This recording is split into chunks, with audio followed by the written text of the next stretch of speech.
Gemma. Hi, Bulent. Hi, Paul. Hi, Reid. Hi, Christopher. Christoph. Good morning. We're now live.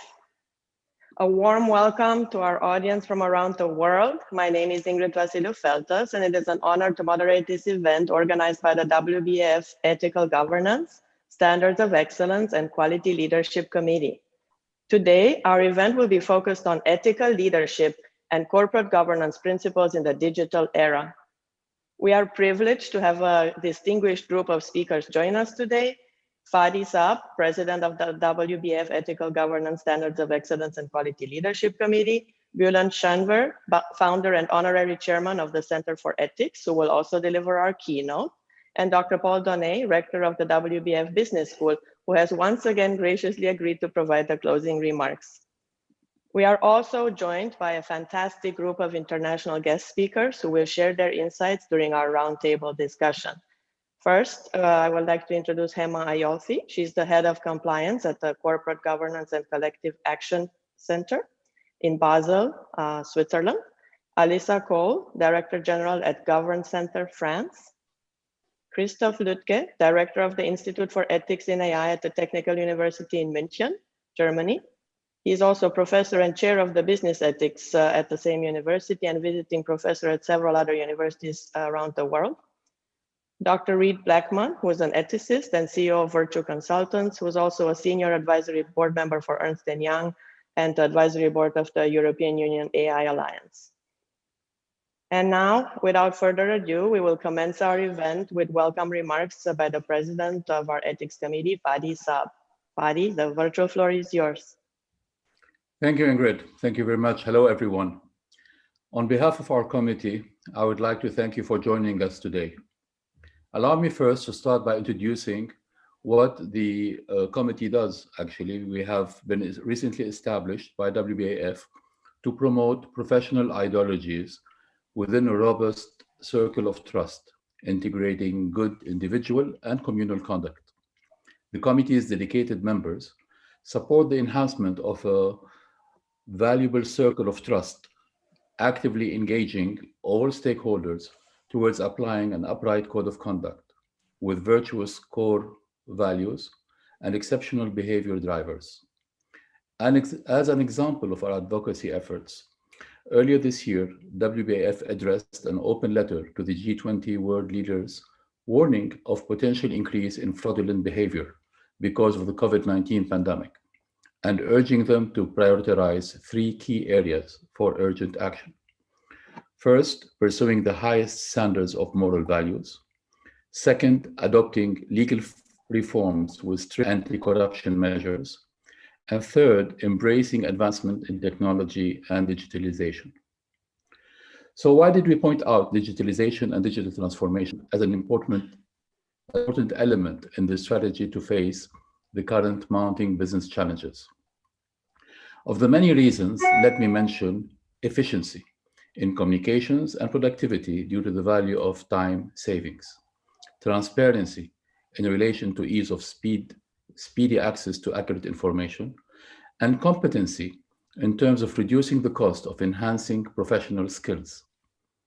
But digitalization comes with many risks, such as data leakage and the threat of failing to preserve privacy and protect confidentiality, operational disruption as a result of technical failures or forced sabotage from intruders, and cyber fraud or identity theft from non-secure and breached authentication processes.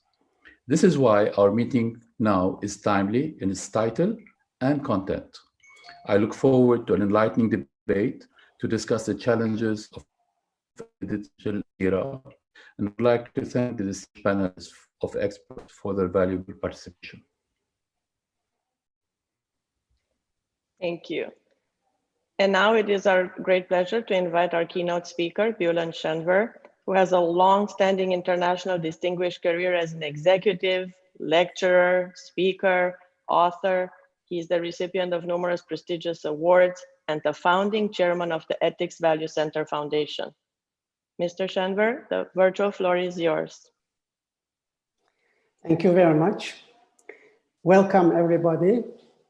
Welcome to Istanbul. a sunny, nice day today in Istanbul. Ethics, leaders, digital era, three important concepts and three big challenges.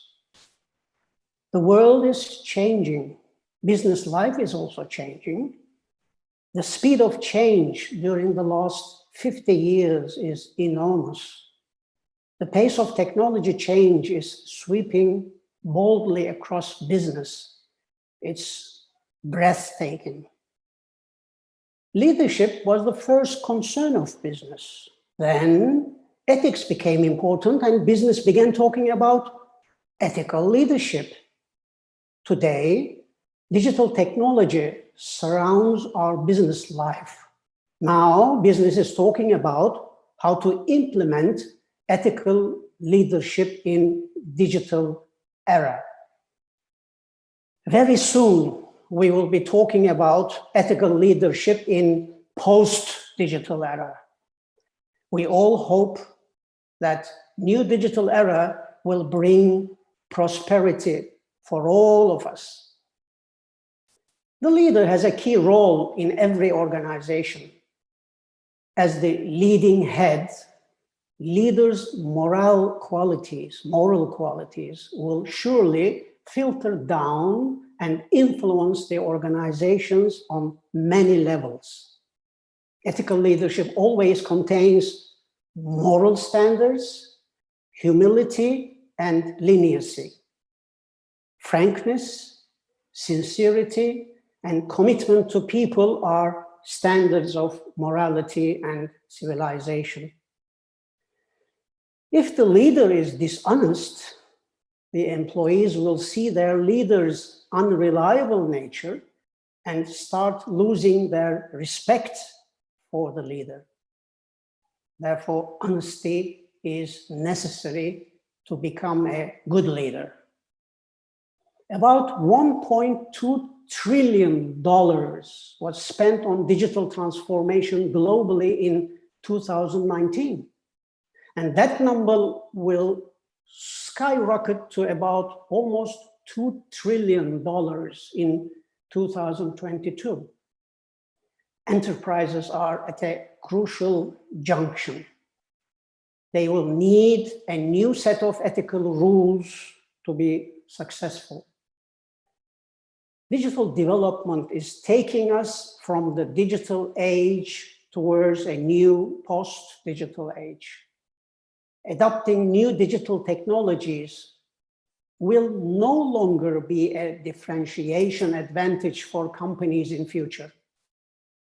In the post-digital world, differentiation will arise from applying new digital technologies in new ethical ways. In digital era, leaders should be able to build up digital trust for their organizations. They have to think about digital trust as a facilitator of brand value and as a powerful market differentiator tool. Leaders will face difficulty in making decisions that involve balancing revenue opportunities against brand trust, especially when other market participants may not be behaving responsibly. Building trust with customers, employees, shareholders, stakeholders, business partners, and community through a responsible approach to technology will be the top priority for all C-suite executives. An ethical leader in digital era should basically respond to mainly three issues. One, build a culture of responsibility by training employees on industry-leading practices, such as integrating principles of fairness, ethics, and safety through the product or service lifecycle, and encouraging desirable behaviors through strong support from the management. Two, integrate ethics in the organization's strategy by instituting an ethics board and appointing a chief executive officer who works closely with business units and oversees transformation efforts to guide use of technologies in ethical ways. And 3, collaborate with industry stakeholders to build ethical frameworks for the use of emerging technologies. It will not be sufficient for a single organization to be ethical, while the rest are irresponsible in the digital era. All the players in digital era should collectively exercise ethical values in order to create an ethical digital environment. Leaders in the digital era must focus on coaching the adjacent leaders with sufficient virtue, promote the spirit of service, listen and mobilize the voluntary participation of employees, exploit and share information, thereby build and create a vision for the organization.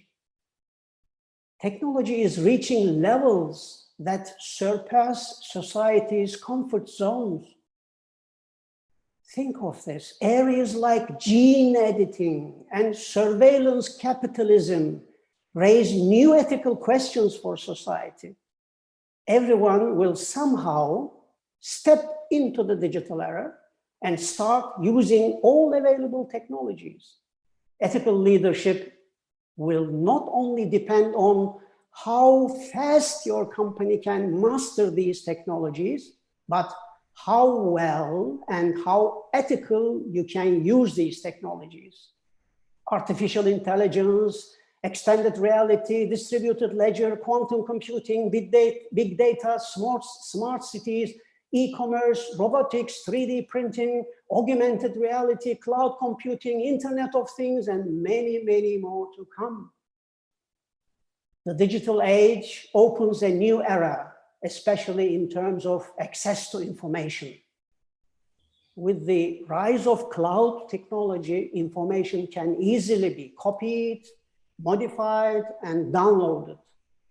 However, in case of a failure with the cloud technology, for small and unprepared users, data recovery might turn out to be difficult or almost impossible. Information can be easily stolen and used out of context with ill intentions. Such negative information shared on social networks can spread quickly and cause harm due to lack of an appropriate control mechanism. Moreover, software and the smart devices they are running on were created not for ethical purposes, but for profit. The manufacturer might be willing to sacrifice the interest of majorities just to protect the interest of its shareholders. Technology crimes will also increase in future.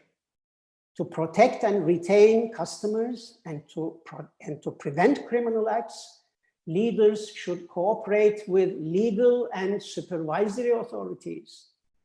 If they don't cooperate, unwillingly they may be supporting digital crimes and the unethical use of information in the digital era.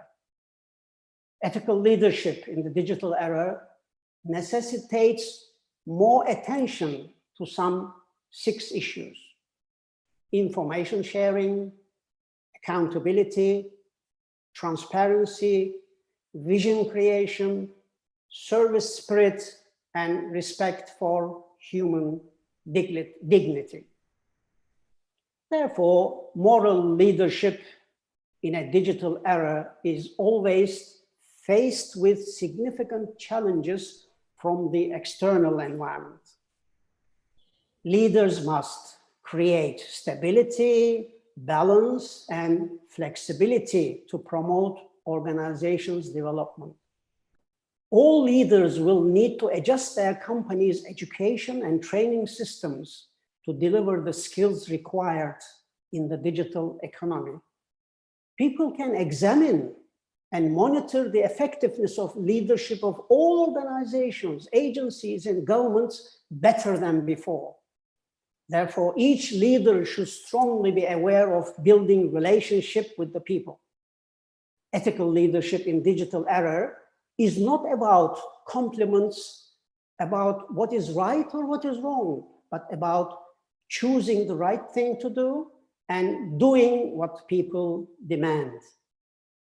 Leaders have to overcome the challenge of combining purpose with profits and generate a new type of value-driven business models with a vision of more long-term, sustainable, and future-oriented success.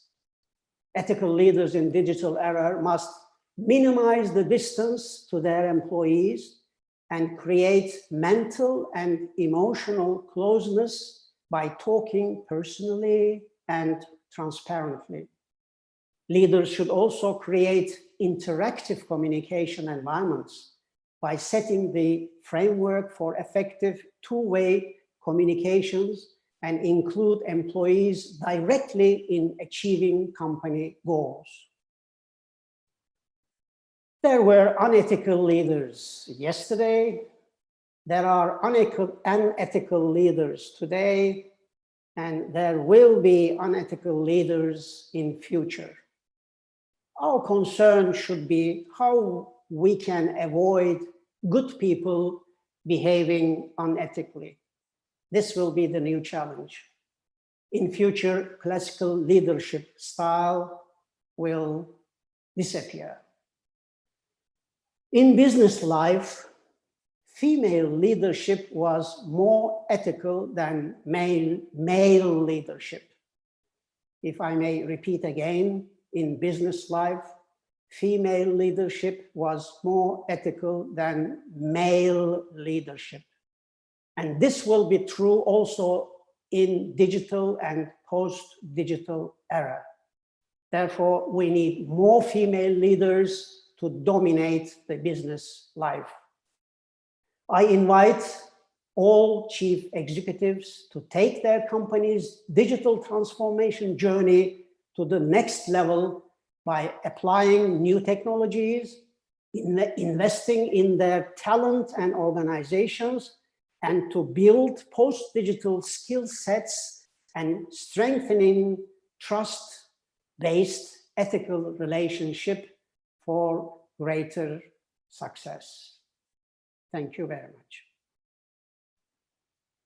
Thank you. That was a wonderful keynote, very insightful. I'm sure everybody enjoyed it, and you gave us a lot of talking points for our virtual discussion in our roundtable. Thank you.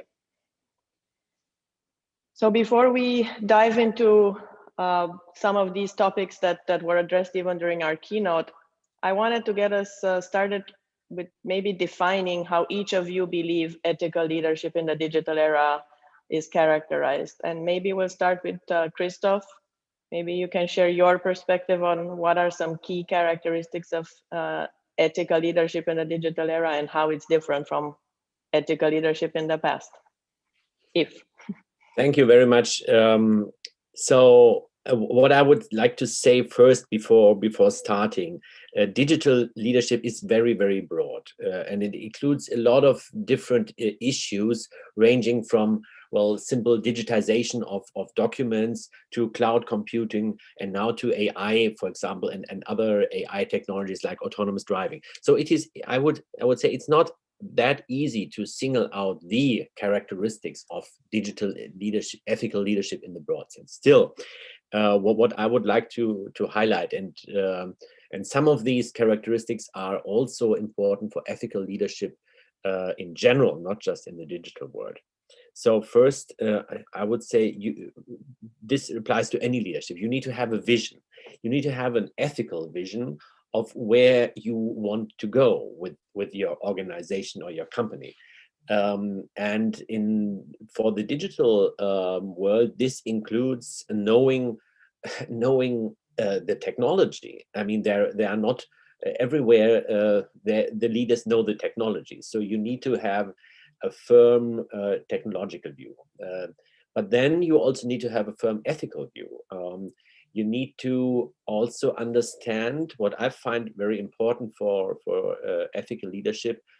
You need to understand ethics not just as something that comes to you from the external world, external constraints that you are subject to, and to some extent about which you need to protect your companies from. If that would be a totally wrong view, you rather need to see ethics as an opportunity for your company, and as an opportunity for making the world a greater place, certainly, but also making it better for your employees, for your stakeholders, such as your customers, your suppliers, and all the others.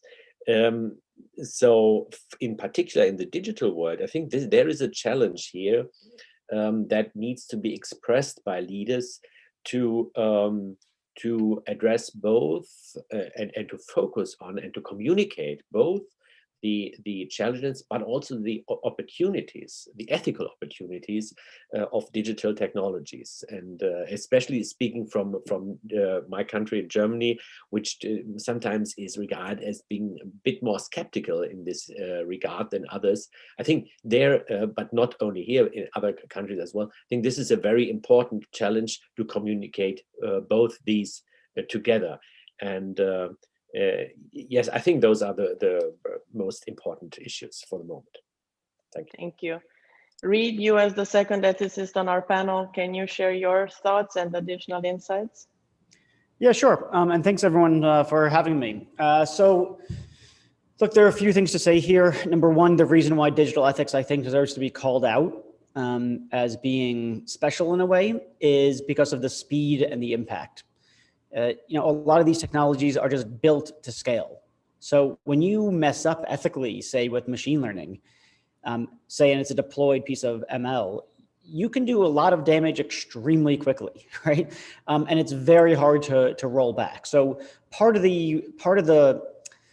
what it is to be an ethical leader in this context is to understand just how fast and frankly easily things can go very, very wrong, ethically, reputationally, et cetera. So that's one aspect. Another is to say that it actually requires leaders to not shy away from understanding at least a little bit of the technology, at least the concepts that are involved. Look, we all know don't lie, don't cheat, don't steal. We sort of know what those things mean, and that's easy enough, right? But if you're going to be an ethical leader now, you're going to, in the digital era, you're going to need to understand, hey, what are the ways in which things can just go wrong? So again, just as one example, take machine learning. You might need to understand how machine learning works. Not the technical details, leaders don't need to know how to code, for instance, but they're going to need to understand what is meant by, for instance, biased algorithms, or why explainability is important. And explainability is not as obviously important.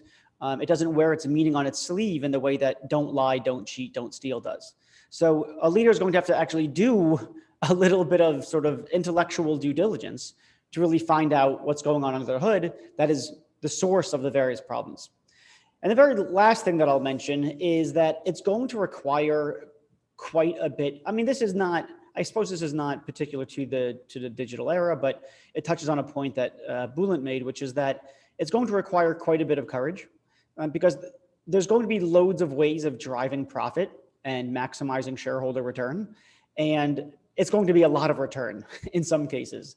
And so part of being a leader here as elsewhere is going to require a certain kind of courage to tell shareholders, you are not our number one priority in every circumstance, in every instance. That's a big ask. Thank you. Thanks so much for setting the stage. And now I wanted us to address something that has come up in the media quite a lot. There were several articles recently published by major organizations and consulting firms that the pandemic has really changed the paradigm for corporate governance. So I was wondering if some of you want to share your opinions. Maybe we'll start with Gemma on this one. Do you feel that the pandemic has changed corporate governance models? And if so, what have you observed? Thank you very much, Ingrid. Thank you, everybody. And thank you also to Bulent for that very inspiring and wide-ranging keynote speech.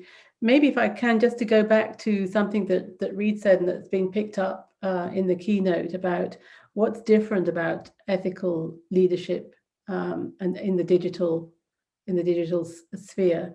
And I think one of the things that we're seeing, and certainly when I've talked to companies, that if we go back to that old saying, knowledge is power, and the knowledge base for digital applications and digital transformation is not necessarily at the highest levels of the company, but actually the detailed knowledge can be diffused throughout the company or within certain groups. And so the way that we talk about stakeholders and leadership, I think will be transformed in future. And how do you integrate that knowledge into the ethical process rather than assuming that leadership is also always going to come from the top? Certainly speaking to some of the companies here in Switzerland that are looking at new models of leadership, looking at it the other way around, I think is quite interesting as well to see how those models of taking responsibility or having experts and subject matter experts taking leadership roles in that transformation is quite an interesting one. Meanwhile, back to the pandemic and how is that affecting companies and governance? Well, I think it varies greatly depending on individual companies and also on specific sectors. At the beginning of the pandemic, I spoke to colleagues at the United Nations and found out that many of them did not have their own laptops and computers, and that they were expected to work from home without the necessary technology that many of us in the private sector or in the non-profit sector maybe take for granted. So that immediately presents a whole load of governance challenges when you are expected to work using your home equipment for the digital era, and quite basic issues around that. Then, of course, we've seen changes in terms of how supply chains work, how companies are operating and having had to adapt, but usually based on existing processes, procedures, and approvals and so on. And some have worked better than others, and some have found greater challenges.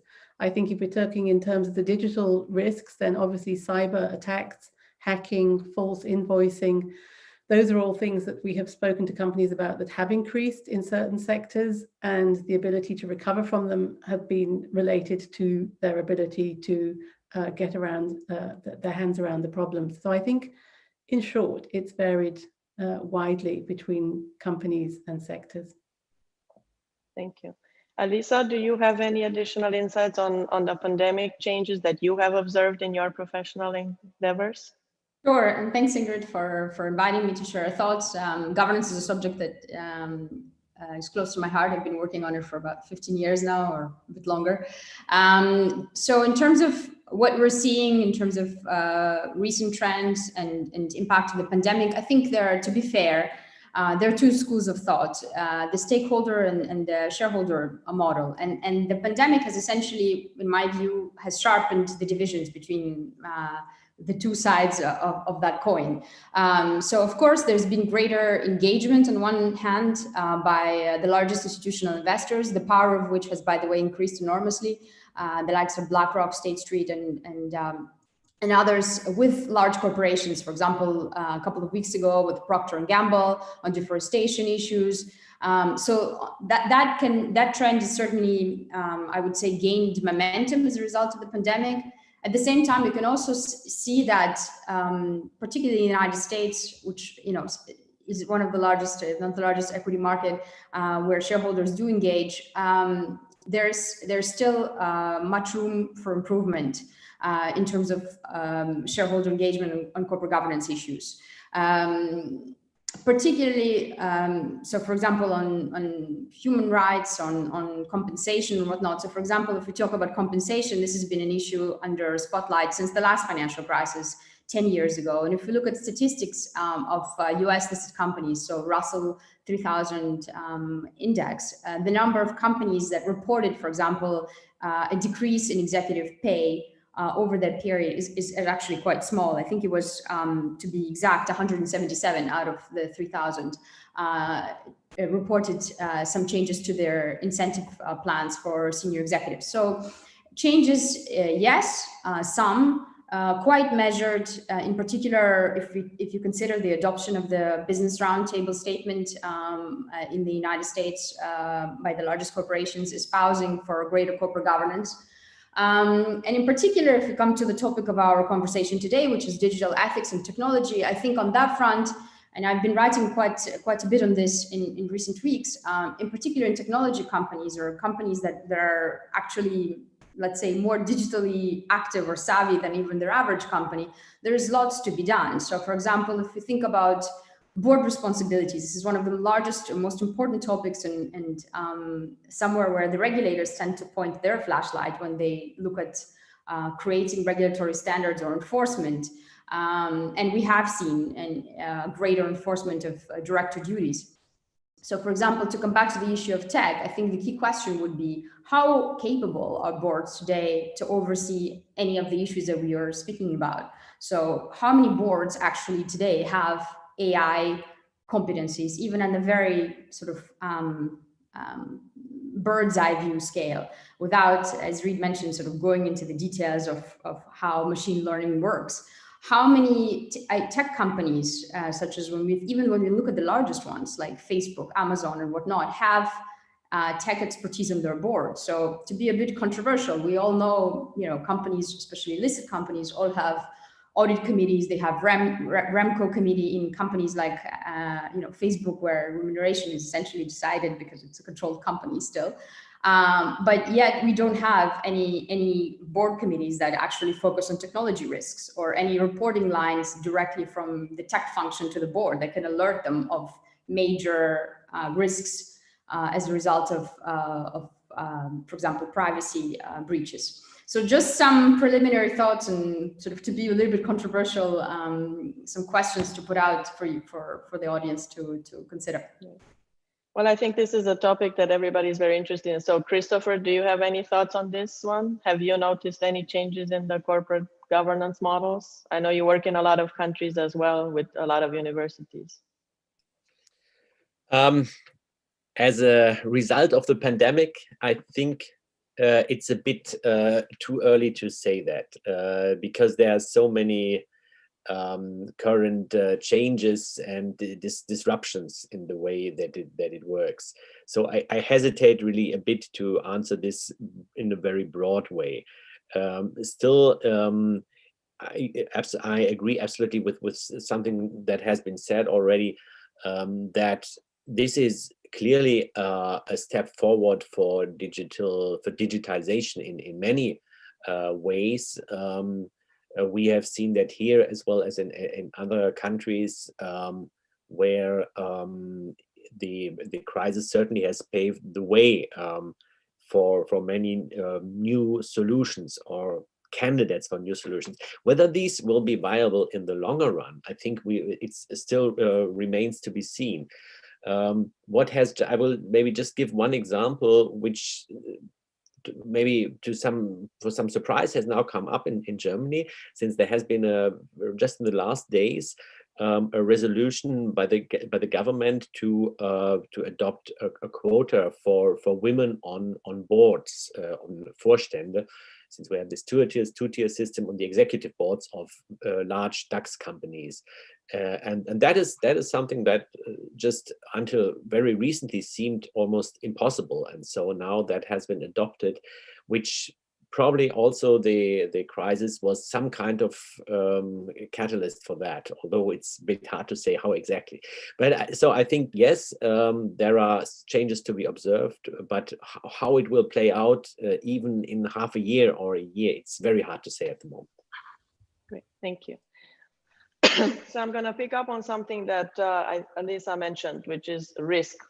So I was wondering, Reid, you deal a lot with quantifying risk for large corporations. Could you maybe share with our audience, when we talk about digital ethics risk, how can a mindful and thoughtful leader go about it? What tools do they have? Is there a way to quantify digital ethics risk, or is it all a black box like some of the experts claim? Yeah, thanks. So I'm not big. So first, of course, as someone has mentioned, we have to talk about what their ethical values are. Although personally, I like to talk more about ethical nightmares. I think, first, before you try to do a bunch of good things and try to realize all of your ethical values, try avoiding all the ethical disvalues first. So let's figure out what those things are. Secondly, it's not obvious to me that the first question is, how do we quantify this? The question is, how do we get a handle on this? How do we get control over this? How do we do our due diligence?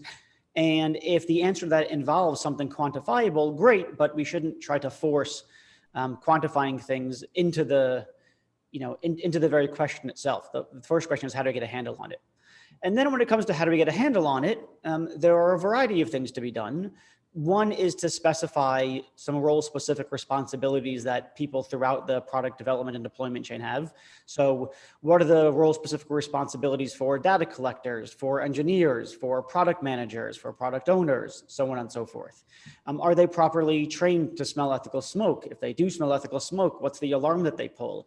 When they pull that alarm, where does it go to? Presumably some deliberative body. So how do we determine the criteria by which people sit on that deliberative body? What's the jurisdiction of it? What are their powers? Is it just advisory? Do they have the power to veto an idea for a product? Do they have the power to completely halt deployment of it after it's already been built?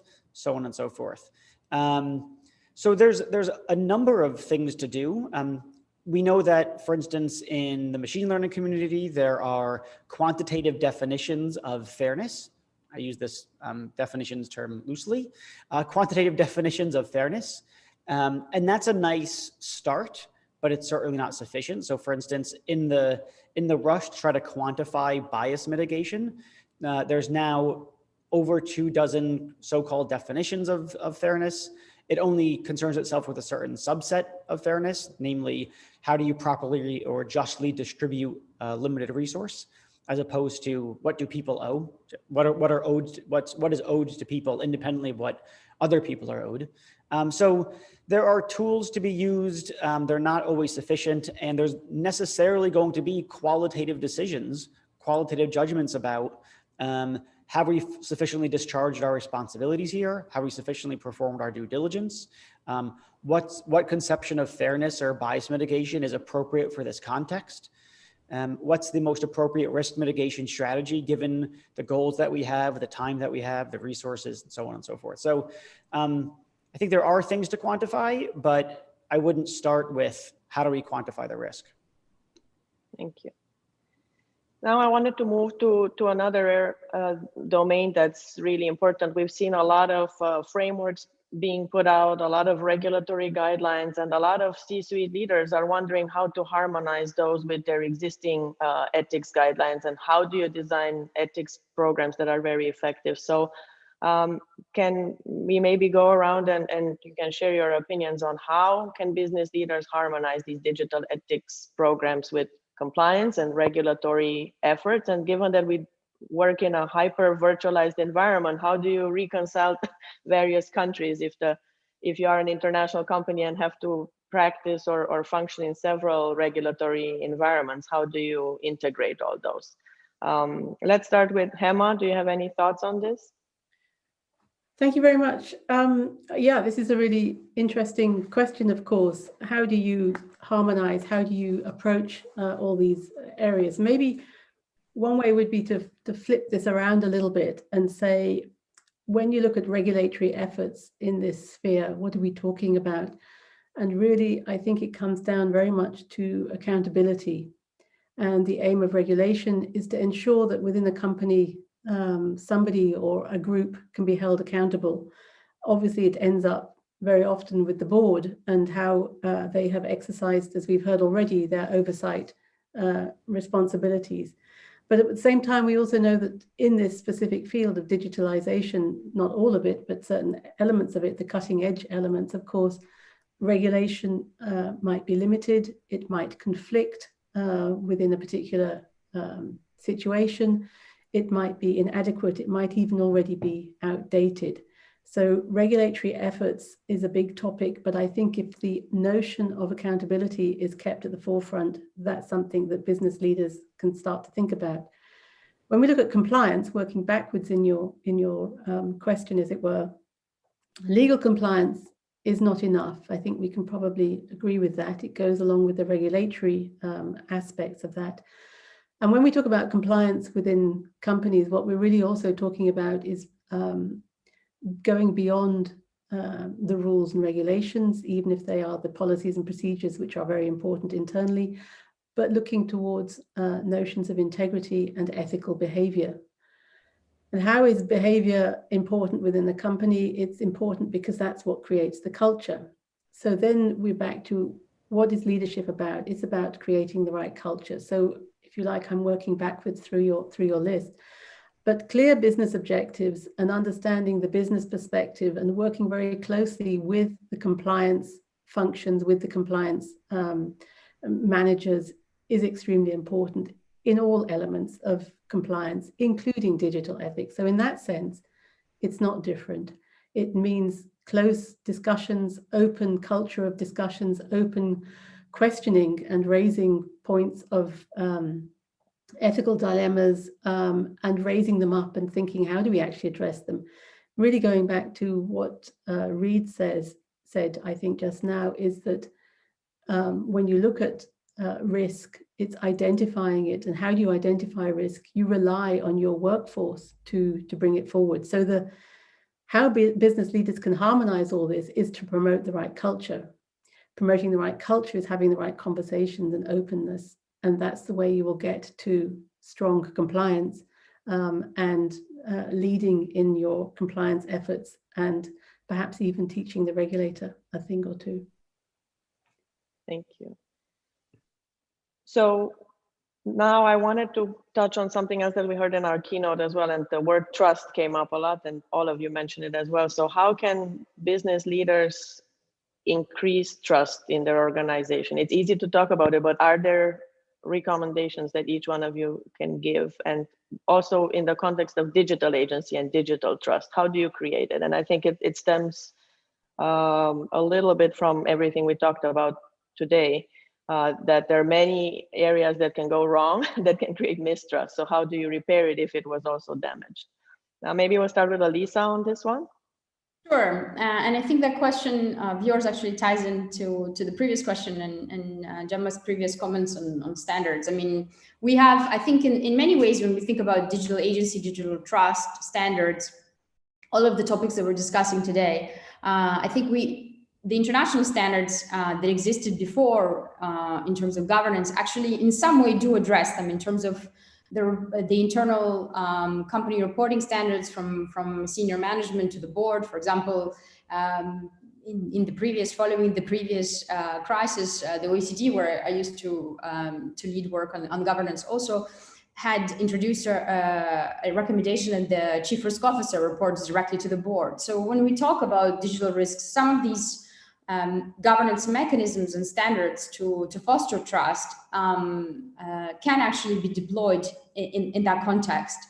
At the same time, what we do see are risks that I think companies grapple with today because governments are grappling with them equally and don't have really standards on how to address them. For example, AI is an area where there are not really much international standards or national standards on how to handle data harvested as a result of AI and the biases in that and all the issues that we discussed earlier today. So about, I think 2 years ago, I wrote a piece following the last Davos meeting where Singapore was the first country to have introduced some standards on AI nationally. But I think that momentum has not necessarily tapered off because there is still much interest in this area, but very much a lot of debate as to where government's role in this story is actually. Where does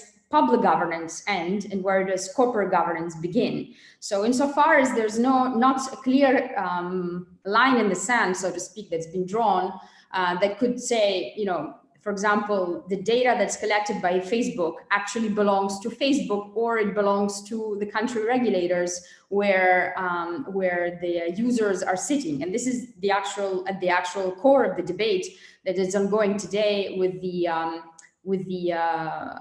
Department of Justice investigation of Google and congressional report on the big tech, but also the European digital agency. I think it's called a pending regulation, where the European Commission is grappling with what to do with big tech's use of private citizen data. So insofar as I think the international bodies and in some cases the national regulators haven't really decided how to juggle these balls, it is a bit of an ambiguous issue as to how companies will do it. And ultimately, of course, it rests on the quality of the corporate governance framework of a given firm.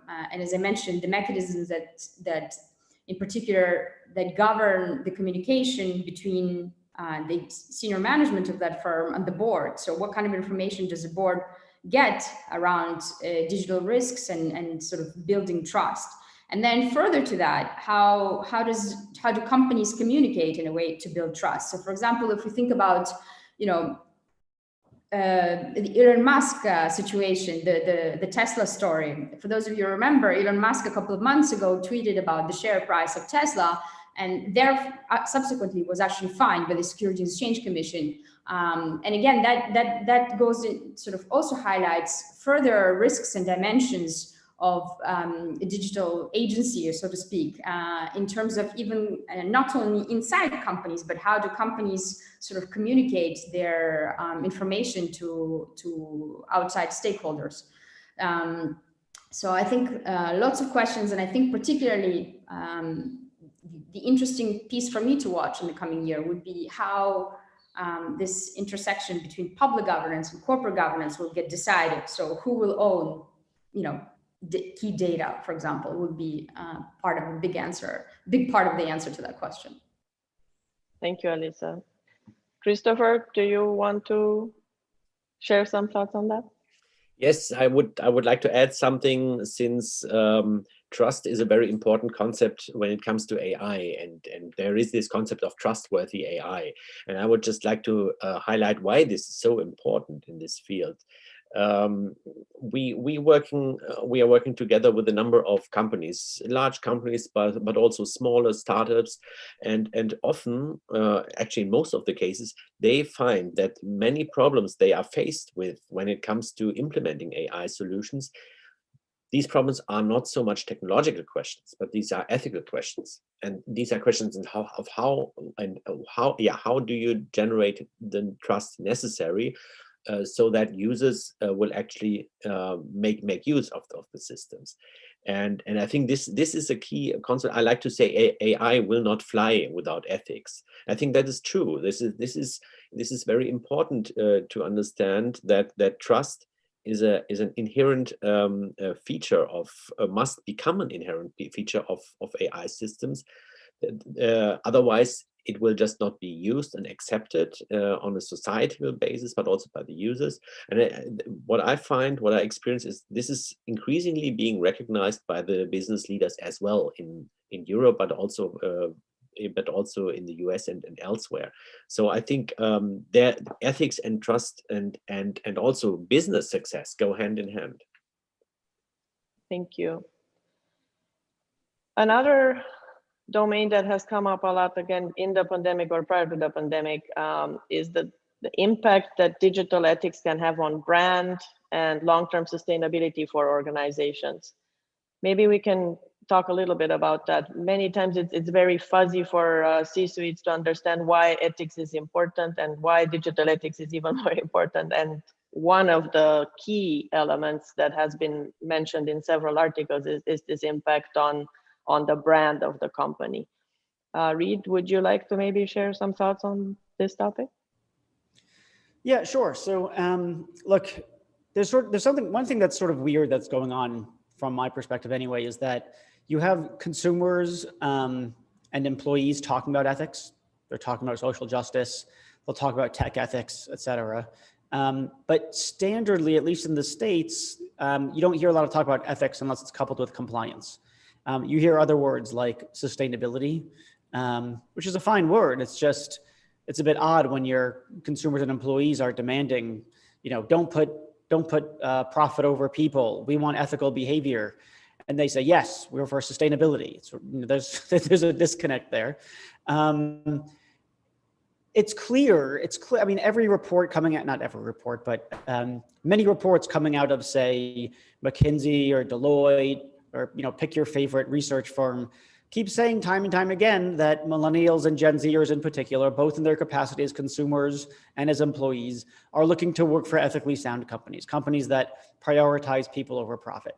And we know it's very easy to go wrong here. It's very easy to learn trust quickly, right? Building trust, justified trust, takes years, decades to really build, and you can lose it in an instant with a viral hashtag. Just doing is someone finding out that you've been doing the wrong thing on a consistent basis. So everyone knows that consumers are purchasing, putting their wallets where their values are. And we also know that messing up ethically with digital technology just generally is a surefire way to lose trust and to be seen by those consumers as lacking credibility, lacking trustworthiness. So yeah, it's time, I think, that they talk the language of ethics, where it's decoupled from compliance. They talk about things like digital ethics or ethical leadership in a way that ties it to operations, not just a corporate social responsibility.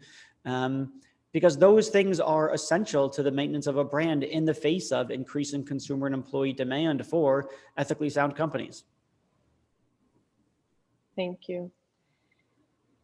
And now maybe we go back to Gemma. I think it was mentioned also during our keynote, but I wanted to hear your thoughts, if possible, and to share with our audience, how can corporate governance deal better with inclusion, board selection of members, and how would you go about it to recommend to C-suites when they think about this? We already heard some models that Christoph mentioned, and there are several other countries that have tried, but what do you recommend for an approach? Well, first of all, I think, and I think this has already been said, that really the board has to recognize its oversight responsibility here, and clearly getting skilled up to a reasonable degree is something that I think has been said by Alissa and also by Reid. It doesn't mean that you have to be a programmer, as somebody's already said, but you need to understand what the impact of what you're doing is likely to have on your stakeholders. So that might be your customers, it could be your employees, it could be your competitors, it could be society more broadly. And in a way, it's not a different debate, I would argue, to the one that is currently also picking up more and more steam, which is the element of the intersections between, say, human rights and corruption and digital developments. All these things, as we're finding out and acknowledging, perhaps not finding out, but acknowledging, are so closely interlinked. And so when you look at what can boards do and how can corporate governance improve, it is a combination of really examining what the business objectives are, what are the long-term goals of the company, and how do you skill set up to address those issues from an ethical and integrity perspective. And so, yes, inclusion in terms of consultations when you're making decisions about, do we actually even want this technology? Do we want this digital approach? Or are we going to say, no, we don't think it's yet sufficiently developed, or we don't know whether we can actually control it at the moment? Making those decisions around risk appetite and risk approaches through pre-agreed protocols is the way to go, and exercising corporate governance processes on that, and not jumping from problem to problem or from ethical decision to ethical decision. It's got to be a consistent approach. So developing approaches that bring in skill sets is the way to go, I think.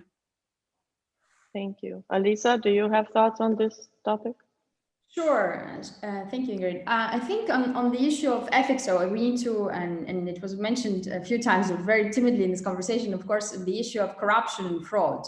And so if we look at the other side of what is really happening in this world, I host a program called Governance Dialogues, where we interview board members and thought leaders in governance. So, for example, 2 weeks ago, I hosted one of the top German corporate governance experts. We talked about the Wirecard fraud. So if we look at there are ongoing situations, and not necessarily as a result only of this pandemic, although as Fadi said, the risks are growing, and international organizations such as Transparency International have flagged, for example, new risks, for example, to whistleblowers. But if you look at the other side of ethics, I think that probably one of the most interesting reports I've read on this issue was recently put out by the OECD that highlighted that, in fact, ethical programs are fundamentally, and anti-corruption programs in particular, are fundamentally rooted in companies' fear of compliance, of enforcement actions, which are in the corruption world probably the most tightly regulated jurisdictions such as US and the UK. And only secondly by peer learning. So, other companies either having an issue on their hands in the same sector, or perhaps paving the way forward. So in that sense, I think it's clear that compliance programs need to be still be the focus of boards, where oftentimes they're seen as a kind of a cost center, not necessarily a natural area where board members really like to look. And those are sort of real mechanisms for controlling some of these risks in a real way. And to Reid's point, it's true that we've seen some sort of a shift. Sometimes when we talk about ethics, all of a sudden, the terms get switched, and I think I personally find it quite funny that, when you say the word ethics, all of a sudden the response comes around ESG or sustainability. And we're not talking about, it's not the same fruit, it's apples and oranges. So, companies do like to speak quite a bit about social responsibility programs. And yet when we look at real kind of action, so for example, again, to go back to real company examples, Amazon's employees, at the last annual general shareholder meeting actually proposed an action to nominate an employee on the board of Amazon, and Jeff Bezos and the majority, the controlling shareholders of the company basically declined that. So there are efforts, but I think, in reality, there's much to be done, particularly on the social side. If we look at the efforts of the consequences, of this pandemic, and for example, if you compare the vast unemployment consequences and the vast layoffs we've seen to the number of corporate packages getting haircuts, we're not in the same world. So on that front, still, I think a lot to be done. Thank you. So before we go to Dr. Daney's closing remarks, I wanted to hear Christoph and Reid. Do you have any other comments on the topic of inclusion and board selection? Christoph? So I as I said before, I made some comments about recent changes that have been proposed in Germany. But maybe going beyond that, what we see is if you look at the bigger picture, there is more to be included, and the topic of diversity is one that is becoming more and more pressing, even for those countries where it still seems to many that it's not so important yet. I believe when it comes to the digital world, because that's our topic, diversity is a very important issue when it comes to the question of a bias in AI, for example. If you look at polls about what are the greatest AI risks, there is the danger of having a systematic bias in your AI system is usually seen as one of the most pressing issues. So I think this is this will become more important in the future. Yeah, thank you. Reid, and then we'll have our closing remarks. Yeah, so the question is about inclusiveness and the board, right? So yeah, that's good. I'm for it, right? It'd be odd to just say, no, I'm against that. I don't find it particularly impressive. I think it's fairly low stakes. and it doesn't do anything to change things systematically. If you put someone on your board that is diverse, not that individuals can be diverse, it's a property of populations, not of an individual, but put that to the side. It's just, you know, the bigger question is, what are you doing throughout the organization to ensure that people are not unfairly, you know, discriminated against, right? And if you just say, well, we have a new board position and as a woman, okay, that's nice, that's good, but I'm not that impressed yet.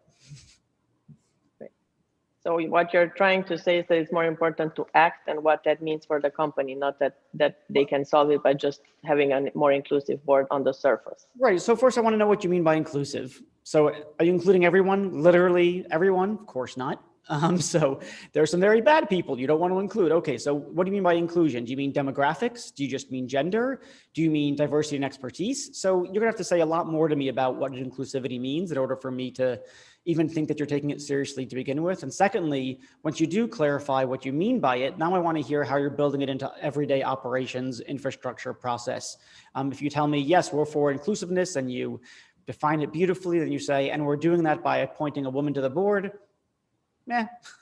that's not nearly enough. That's, to my mind, that's PR at this point, because that's not going to change a 50,000 person company or however large the company is, right? Change requires more than appointing a new face to the board. Great. Thank you to all. Usually I close before our closing remarks with saying, I hope our audience found it insightful and informative, but I can guarantee you they did this time. I can see our chat is bursting with questions already. So I want to encourage the rest of our audience to submit more, and then we'll take a few questions after Dr. Donay's closing remarks. Please, the floor is yours. Thank you very much, Ingrid. Thanks actually to Bulent, Reid, Christoph, Gemma, and Alissa.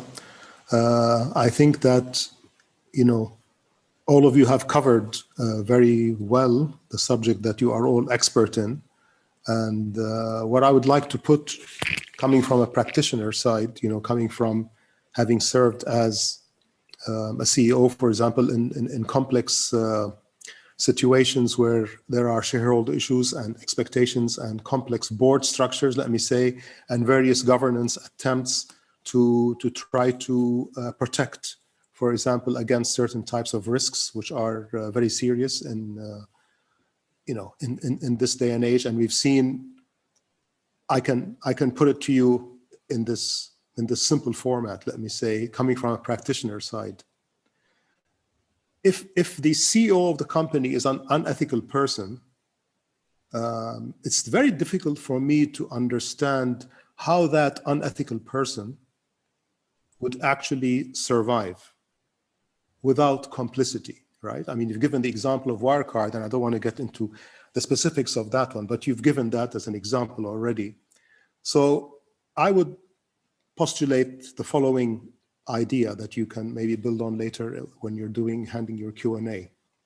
So if the CEO is willing to take certain risk on ethics in order to drive returns to the people who are working, the most obvious, let me say, day-to-day obstructions that he or she would find would be the internal audit function in the company, for example, which is independent of that CEO and reports directly to the board, and the chief risk officer or whatever title that head of, which are full-time people living in the company rather, sorry.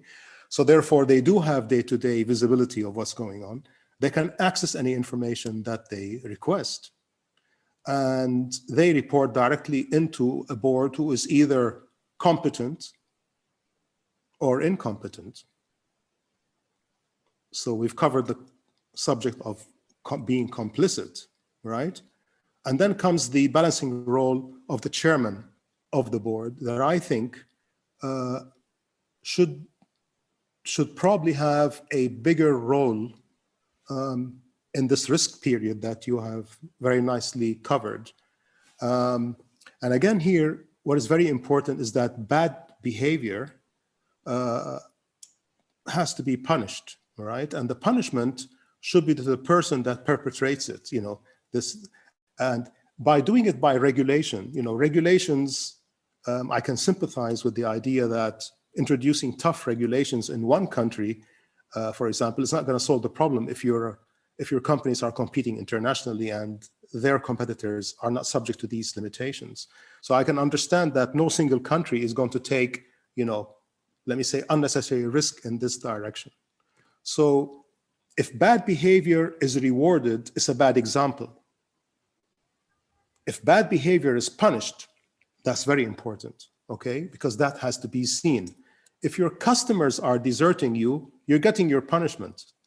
So I'm not going to cover that. That's the kind of like the obvious part. So therefore, ethical leadership should be the primary prerequisite of any competency test.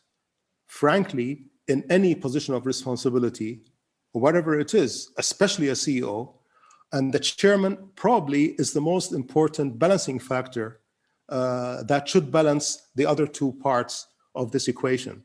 And the access into the organization is very easy, as I indicated, because you have full-time people in the company that actually work for the board. So probably you can elaborate on that in your Q&A. Thank you. Thank you so much. We really appreciate it. Insightful as always. Ingrid, can you allow me a word, please? Please, please. Since we're talking about boards, and I know we have a few corporate governance experts on this panel, before you go to the Q&A, I'd like to pick up on a point that Bulent mentioned, which is adding to the board committees an ethics and anti-corruption committee. We all know that standing board committees are usually remuneration, audit, nomination, or advisory boards, but we don't have really ethics, and they should be part and parcel of the corporate governance rules for boards to have an ethics committee. This ethics committee would probably be able to tackle most of the points that were just raised in this last Q&A, thread of discussions. And this, I think, should be one of the recommendations that we would like to add to the outcome of this roundtable. Thank you. Thank you so much.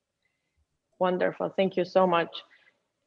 So we have a lot of questions. I'm going to try to summarize them in the interest of time because we have only limited time left. But one important one is if our keynote speaker can maybe elaborate a little bit on his statement that he repeated about female leadership versus male leadership. We had a lot of chatter in the team about that. Would you please share some additional thoughts about that comment?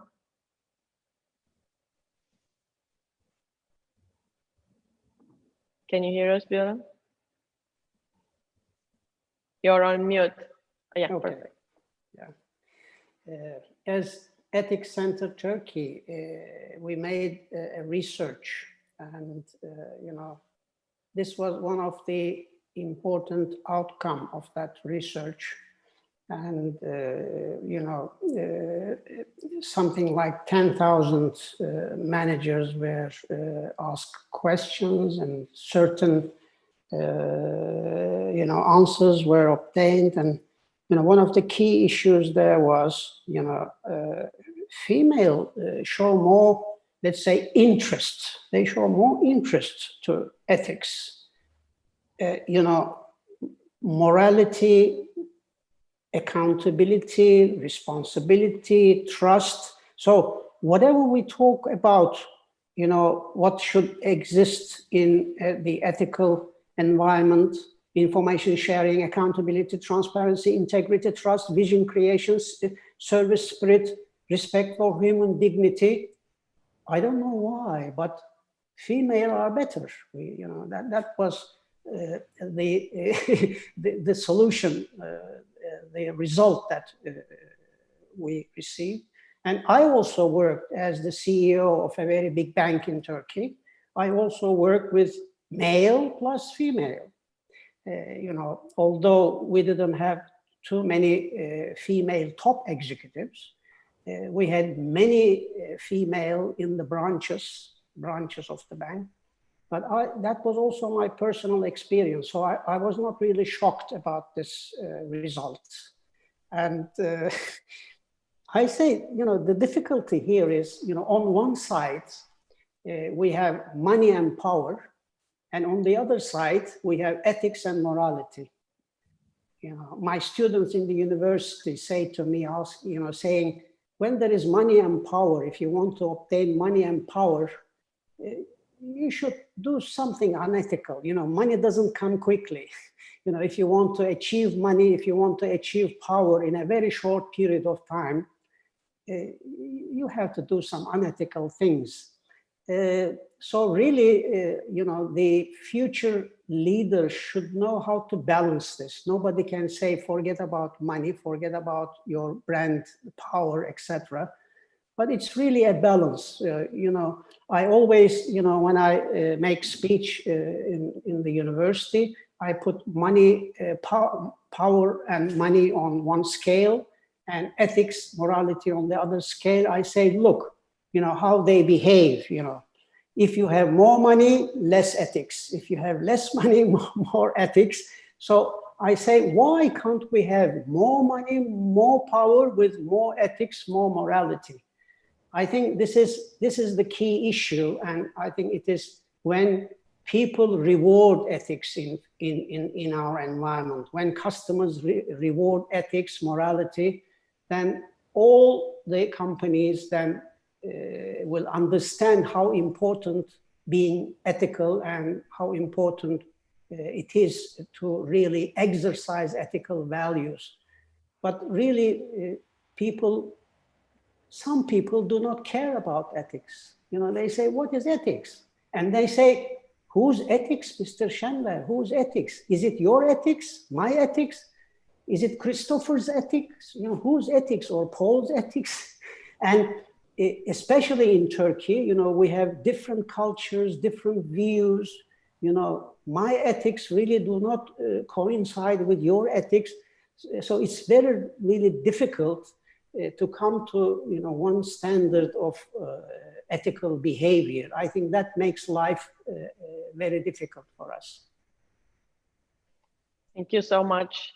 Actually, you made a perfect segue for one question we got from one of our audience members about how can we work as a society to have a global standard for ethics? Is there such a possibility ever in the future? So maybe we'll start with Christoph on this one. Yes, I get asked this question a lot. And especially now when it comes to digital technologies and AI. So let's aim for a global standard, and what then? Do we have solved the problem? I don't think we will have. While I think it certainly makes a lot of sense to work on global standards in the framework of the United Nations or the UNESCO or the IEEE maybe and others, I do not think that we will solve all the problems when we have adopted some global ethical guidelines. Especially when it comes to the digital technologies, the nitty-gritty details, that's where the work lies, and that's where the question how to implement ethics should be addressed. And here at my institute, for example, we are now working in all our research groups that we have, and we have now around 45 people working here. In all our research groups, we have people from the technical side working together with people who come from social sciences and ethics, law, and they need to work together on the development level, actually, of AI systems. I think that's where the interesting things come into play, because there are a lot of detailed questions when it comes to ethics of digital technologies that need to be answered. And those are not the grand questions, are the questions of your philosophy, of your company, but those are the detailed questions. So yes, I think the global perspective is very important, but it will not solve all the problems for us. Thank you. And Reid, you sit on one of these bodies that is working to create global standards. So do you have any comments on this question? Yeah, I mean, I think global standards are possible, right? I mean, we've seen it with human rights. The human rights are acknowledged by the vast majority of countries out there. Those are ethical values. So I think there are some standards to be set. That said, whatever they are is going to leave a tremendous amount of wiggle room, especially when you say things like don't have biased algorithms, don't invade people's privacy. What constitutes invasion of privacy or intolerable discrimination there's going to be lots of debate about that. We're not going to, I don't believe, we'll be able to be so specific about that that we're going to get widespread agreement. I mean, one of the ways you get widespread agreement is by watering something down so much that everyone can fit their varying viewpoints underneath that umbrella and then do what they want to do. So I don't, there's going to be, at most, I would think the standards will revolve around process, like everyone needs to be doing something to mitigate biased algorithms. Everyone needs to be doing things to mitigate against violations of privacy. Maybe we'll have some things like GDPR become increasingly universal. That's possible, I suppose, but that's an empirical question. Frankly, I don't know the answer. Thank you. Gemma, do you have any thoughts on this? I think I would just echo really what Reid just said, is that when you look at generalized definitions, they tend to be extrapolated to such a high level of principle that you can recognize them, but how do you then implement them? And you still then have to come back down to what does this mean on the ground for this particular company, this particular industry sector, this particular geography. I mean, the UN Convention Against Corruption doesn't define corruption. It gives examples of behaviors that are corrupt. In the same way, the human rights and business are fairly high level. And then it comes down to what does that mean in terms of implementation. And so we can certainly recognize good and bad behaviors, I think, but defining them and saying this is the global standard isn't necessarily going to get you over the hurdles that you need to get to have good implementation of ways to identify, mitigate, and then evaluate and mitigate risks as they arise. Don't get too hung up on definition. Thank you. Alissa? So I would like to echo also Reid's point about sort of global consensus on standards and also Gemma's point about global consensus on standards and the risk that if you do have a real global consensus on anything, it does risk to be very watered down. Personally, I would think that based on my experience working with with the standard setter on corporate governance, I think there's a benefit of having agreed upon, let's say, common denominator, but then of course national regulators address that mannequin very differently. So, and that is the reason why anti-corruption regulations are taken very seriously in the US and less so in other countries. And even in the US, we could argue that there are some gaps in terms of what companies should disclose. For example, it's not required that companies disclose political donations, which is, to my mind, a big gap. But I would tend to argue that much rests on what regulators set, and that basically forces us to look at specific regulators for the sector, and more importantly for banks and listed companies, what do they set as ethics and governance standards. So that tends to dictate much of what companies actually put in place because they're frankly required to do so. And that definitely plays a role. So, when regulators said, thou shalt have an audit committee, you don't find any listed company today that doesn't have an audit committee.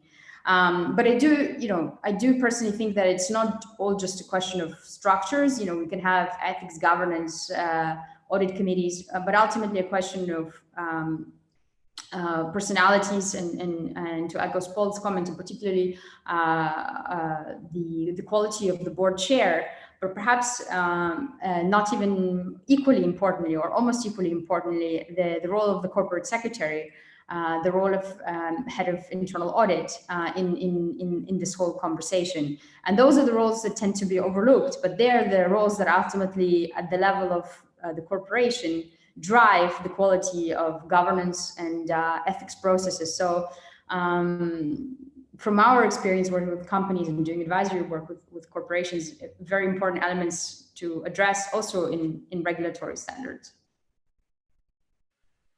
Thank you so much. I think we have time for one more question. It seems a lot of them revolve around the points that Fadi made. What specific action items can we have for boards, and also what type of mechanisms to monitor board activities? And it seems you mentioned it throughout your answers, but that seems to be one of the topics that everybody wants to know. So maybe we'll go one more round and you can give a little bit more detail on how you can provide oversight for the board and what types of mechanisms do we have in place. Chris? Oh. Yeah, I hesitate a bit to answer this question in a short period of time, since I mean monitoring the board, that is a lot of topics to be covered, and it also depends on the type of board system you have. And a one-tier system works quite different from a two-tier system, and so I hesitate a bit to put this very broadly. But maybe in this context, I would enhance one point, since I do not think that we necessarily need ethical people, or we wish that we should rely on ethical people to make a company ethical. The ethics of a company should not hinge on whether we have ethical people on the board in a personality sense or personality traits. I think ethics is something that should be achievable. An ethical company, even if you have, let's say, not totally corrupt people on the board, but if you have people on the board who are just after maximizing their profits, and that's what is, I think it echoes also something what Bulent and others have said. You need to reward ethics. You need to reward a company for putting ethics on your agenda, and doing something about in terms of your incentives, your organization structure, and so on. And if that is rewarded by the framework of rules, I think that then we will see a lot of improvement in terms of ethics. Thank you. Fadi, any final comments before we adjourn? Well, I think in the presence of such experts, there's not a lot to add. But and I just want to comment on Christoph's last remark. You know that the decisions are usually motivated by either fear or greed. And therefore, you know, should, especially those on the board who have a lot of fiduciary responsibilities, should be very fearful of being caught doing the wrong thing. And companies with good boards should be rewarded in terms of you know, applying good corporate governance and ethical behavior. So so I will, you know, this is my last comment, and I'd like to thank everybody and you, Ingrid, very much for such a great panel. Thank you to everyone. Thank you to our audience. Everybody has been extremely engaged, and we appreciate all your comments, suggestions for future topics. And with this, we're going to close our event today. Please stay tuned. We hope to bring you more webinars and roundtables such as today. Thank you.